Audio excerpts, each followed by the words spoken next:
Are you ready to party? We've got what you're after. We have one of the nation's top DJs right now coming to Barrow and Furnace in February 2024. For our Rave Revolution, we have Aurora-D.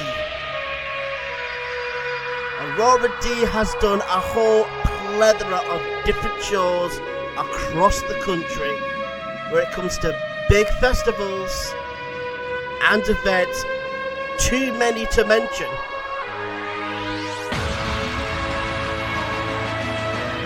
And in today's interview, I get to know Aurora just a little bit more, asking her some questions about her past. Come on in, crew, big into Stephen, big into John, let's go!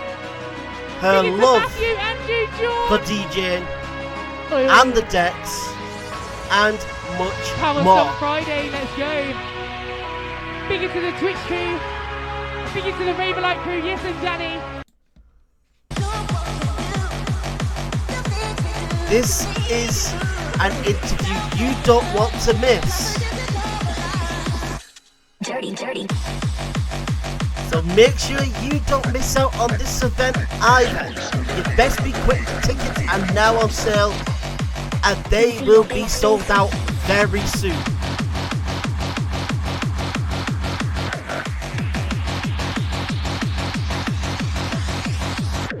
Dirty.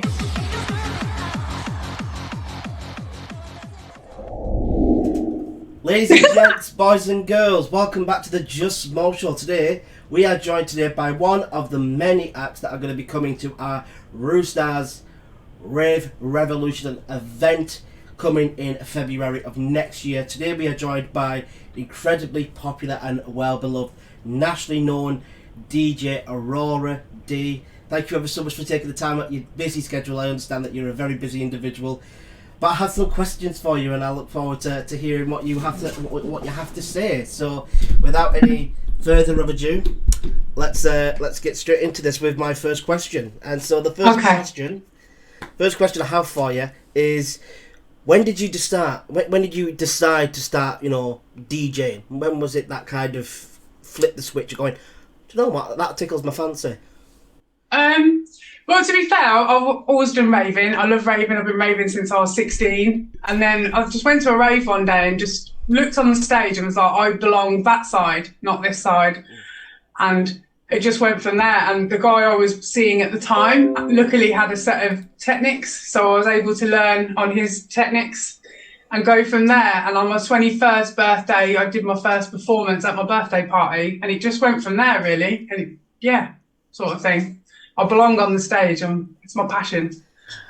Yeah, I'm kind of like that myself. I found a love for tech side, etc. whilst doing the performing side, because I love being on stage, love doing the performing. But I found a love for the work behind the scenes, behind that's off screen, like the editing, the producing, the directing. So I found a lot of love for that side of thing as well. So what was it that gravitated you truly towards DJing? Because there are some things in life where you just sort of, something appeals to you and you're like, do you know what?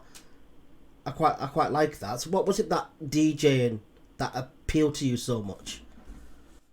It's the whole being able to put your favourite songs basically in a forever never ending playlist, if you like. Do you know what I mean? And you can mix it however you want to mix it, sort of thing. And it's just really good fun. It's just good fun, and I think it helps. I'm ADHD, so music just goes hand in hand with my ADHD, with the energy. It's just there. It's just a natural talent that's there. I've been musically talented since I was a child. I've been in music schools producing since I was a kid. So I think it just sort of went hand in hand. And then seeing what they got to do on stage, seeing all the people loving it, I was just like, I want a bit of that. That's a bit of me, that is. Because I kind of got like that with performing arts. I think I was like at the age of like 6 or 7 when I watched my first musical or play, and I think it was in London, Nice. if I'm not mistaken. And I believe it was something like Singing in the Rain or something, and I just fell in love with it. And I just remember telling my mum, says, that's what I want to do. They look like they're having fun. So I do remember that day very, very fondly. Yeah.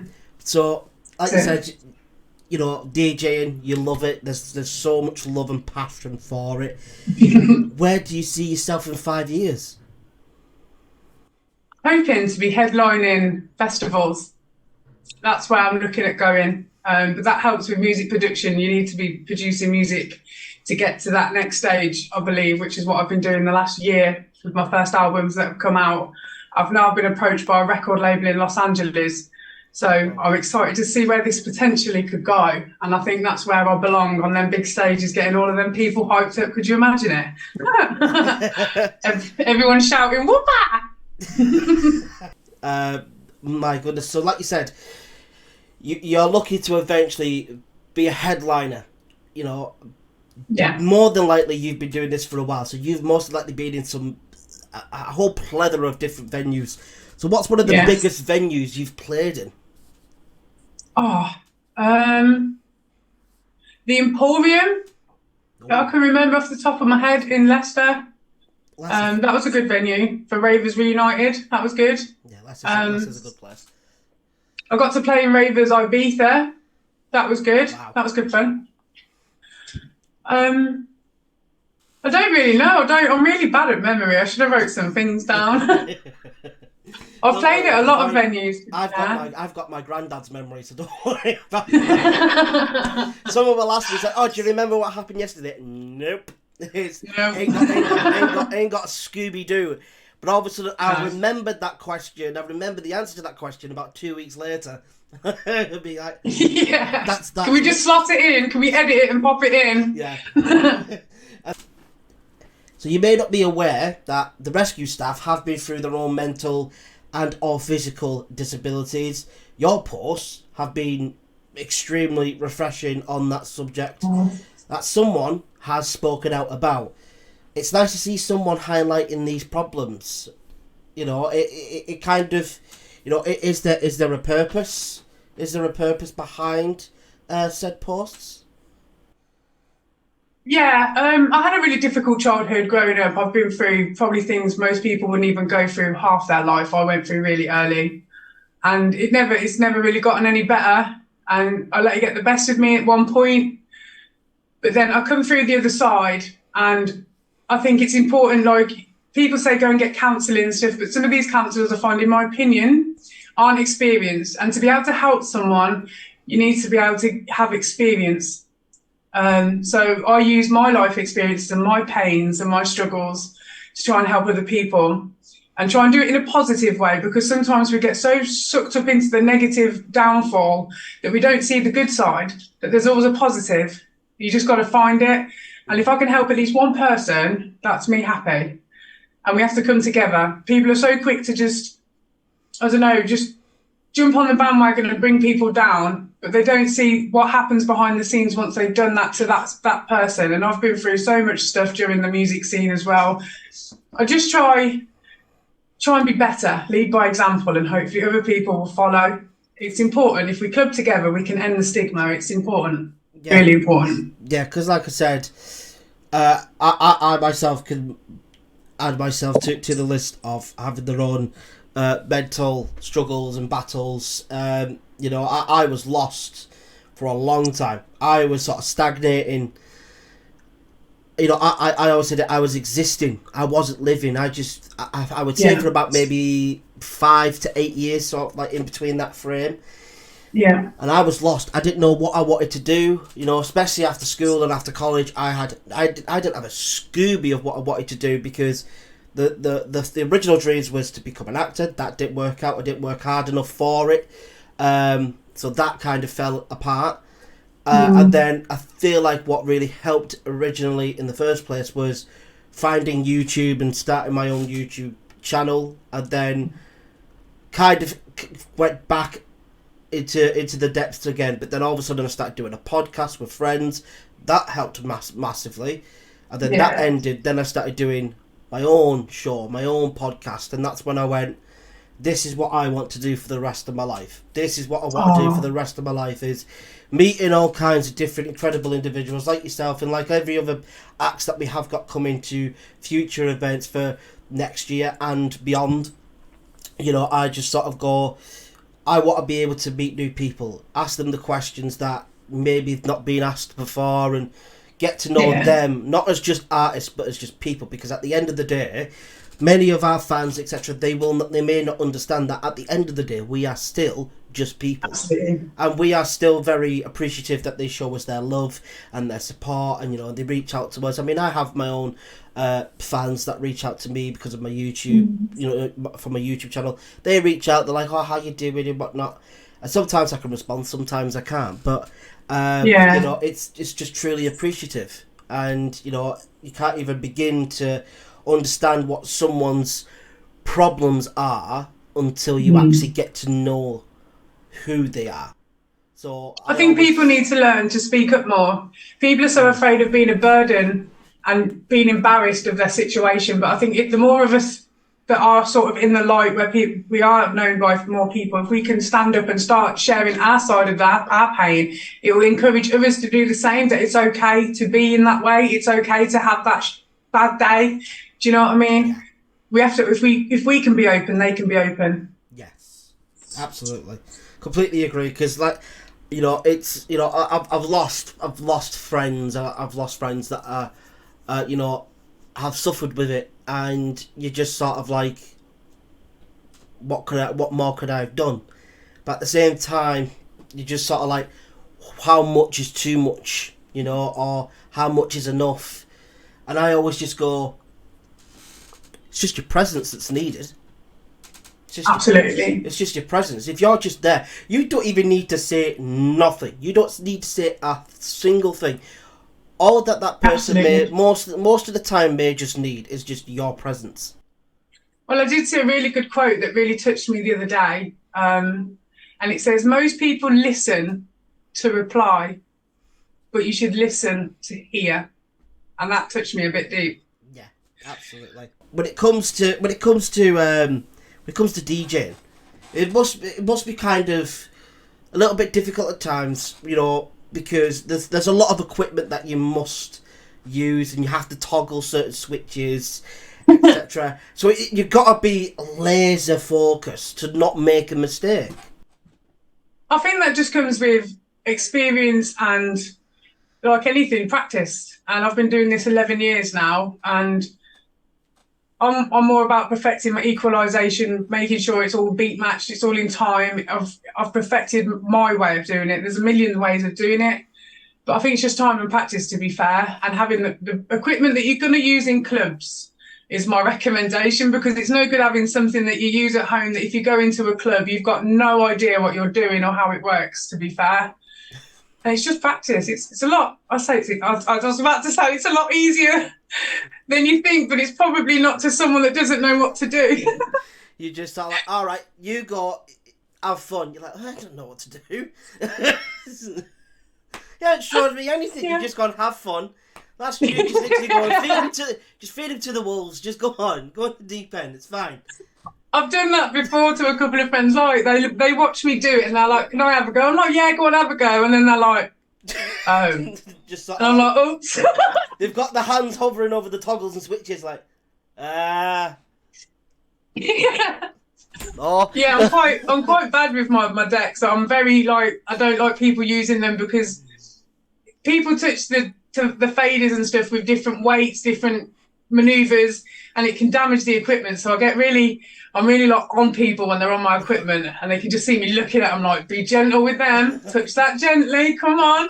And then I'll just go in hammering it. It's quite funny, really. Oh, when it comes to your songs, because like I said, I have listened to God knows how many of your songs that are up on your SoundCloud, etc.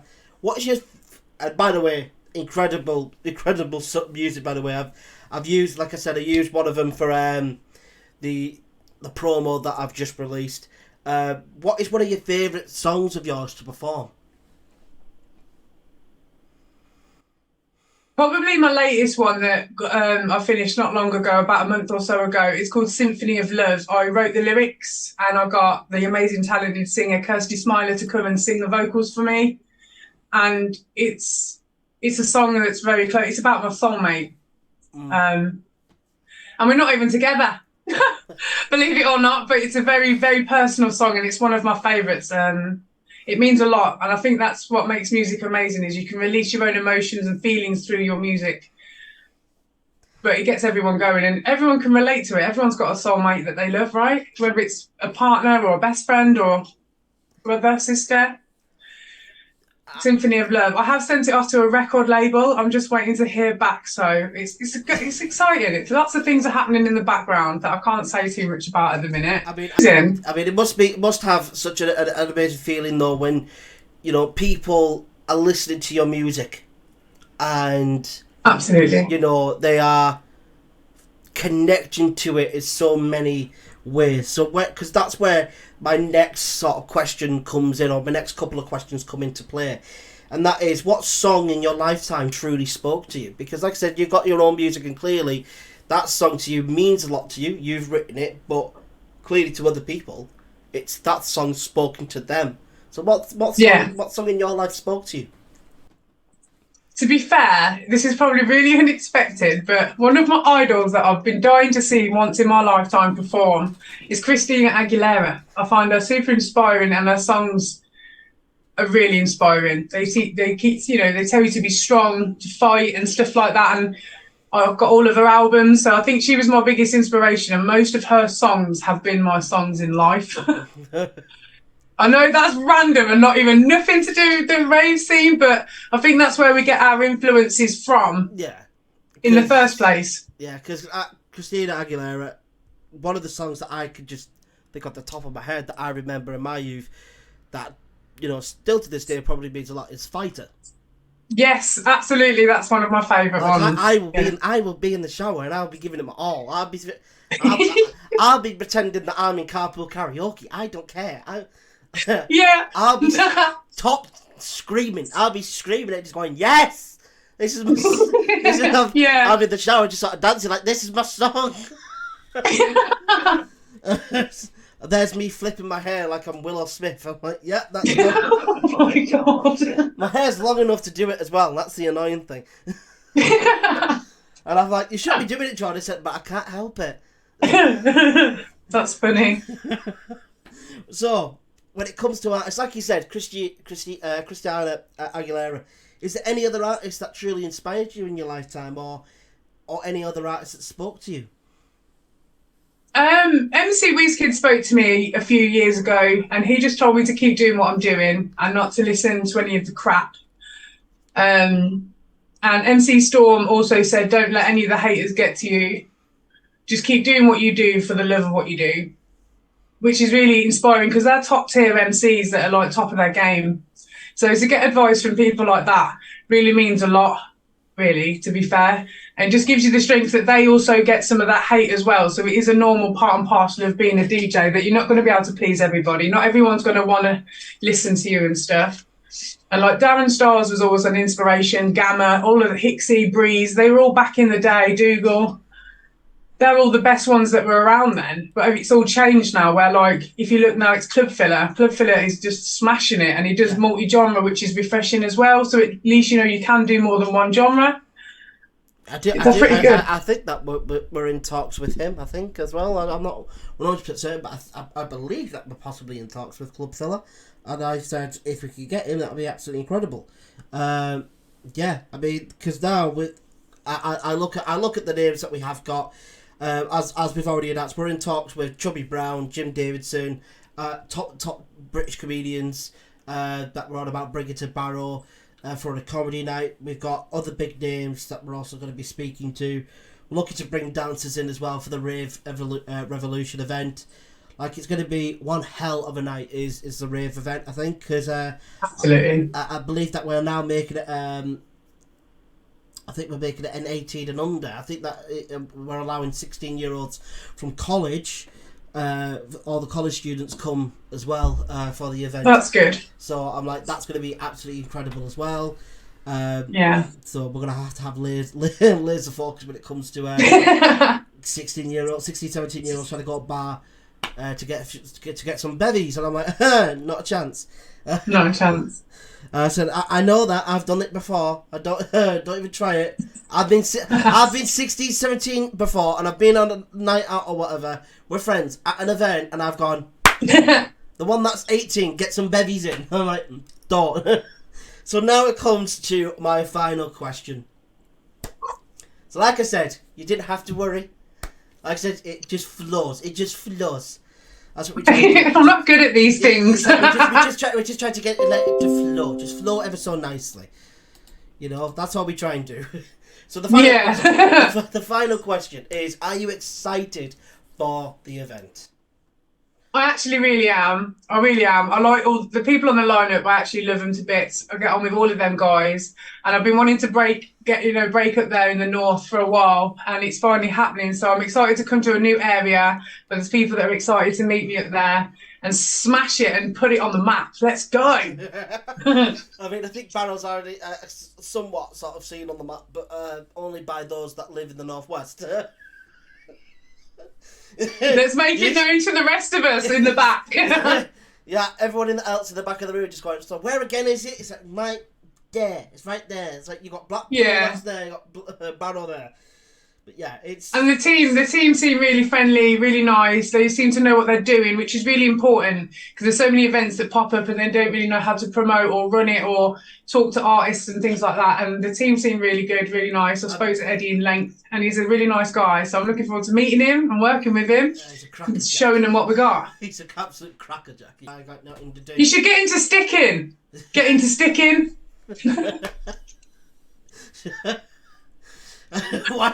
why is there just let's have it, just come into my head. Let's have it and do some sticking, come on, whoopah. A lot of your fans are going to be there just going whoopah, just in the comments, and I'm like, yeah, that's about right. yeah, because I've my own fans, and they'll come up with their own things, because I've got a little phrase that I like to say in my own videos, and that's like, get in the corner. Think about what you just did. Get in the corner. So get in the corner, think about what you just did. You little nerd. And then there's you long head thing. They love that one. Yeah, but the one that I think that they like, those two a lot. They also like, oh, you little nasty. Because I said, I got that from That So Raven. I got it from That So Raven, but apparently my fans love it. Oh, that's good. Like, it's because I think they go, like, you do it, like, really, really accurate. Yeah. For how they did it in the show, so you're, like, very accurate at it. So, yeah. But that is everything that I have. That's all the questions that I have for you. Thank you ever so much for taking the time out your day. Like I said, there was no need to worry, no need to stress. We just come on, we have a nice little chat, and yeah, let the people get to know you just a little bit more.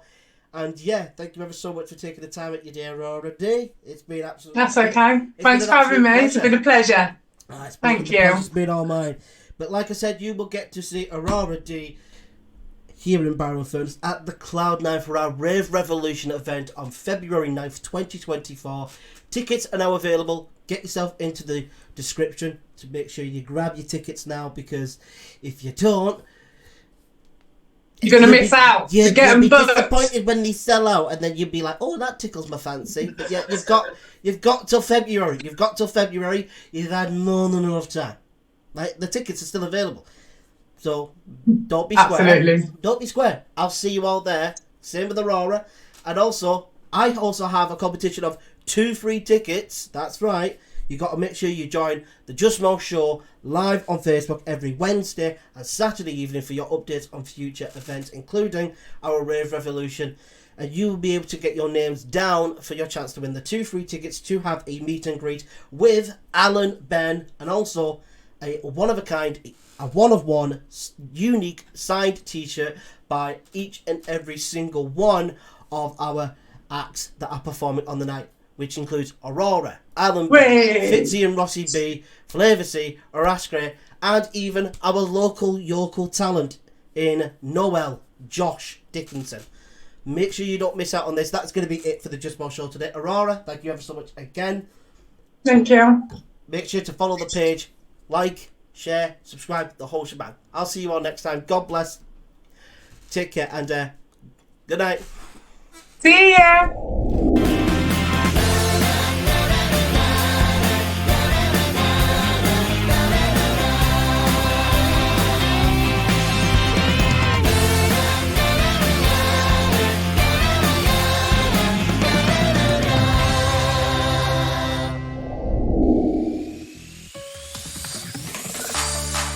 Hello, can you hear me? I'ma get it through you. Hello, it's late there. It's laughter on the line. Are you sure you're there alone? 'Cause I'm trying to explain. Something's wrong. You just don't sound the same. Why don't you go outside? Go outside. It's the rain whenever you need me. It's the rain.